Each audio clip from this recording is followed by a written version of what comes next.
Well, hey, please listen. I'd like to explain to you something that I guarantee if you can actually see what I'm going to show you, it will shake your faith and maybe even cause you to repent. And you'll know if you're a true seeker if this video has an impact on your soul. And I'm speaking of all religions out there that place their faith on the scriptures themselves and the true Messiah by whatever name you may call him. And what was the very first thing that Messiah was preaching when he came? But first, let's take a look at some words of assurance as to the attributes, the characteristics of what the true Messiah will be known for. And I believe everybody will agree with this. Now, here in Hebrews chapter 13, verse 8, says very clearly, and this is after the time that Messiah laid his life down and took it back up again, that this book was written, and this disciple saying that the Messiah is the same yesterday, today, and forever. And in other words, the true Messiah does not change, neither does the Father change. The Father does not change. Messiah is the same yesterday, today, and forever.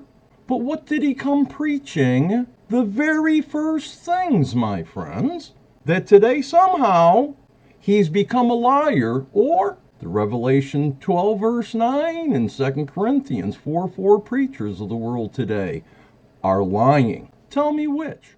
Now here in Matthew chapter 4, and we'll read right here in verse 17, it says, from that time the Messiah began to preach and to say. What was he preaching when he first came, my friends?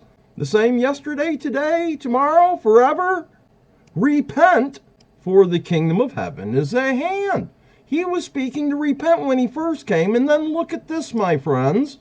This unconditional love in Matthew 11, verse 20, shows that Messiah, he began to rebuke the cities in which most of his mighty works had been done, because why? They did not repent. Even though that Jesus did it for them, they didn't repent.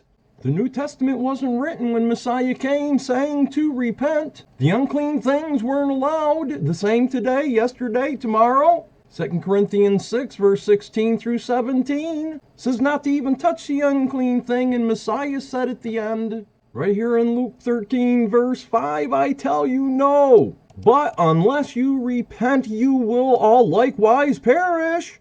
And only the every living word shows you what to repent of, my friends. Prove all things. Know you're loved. Bye.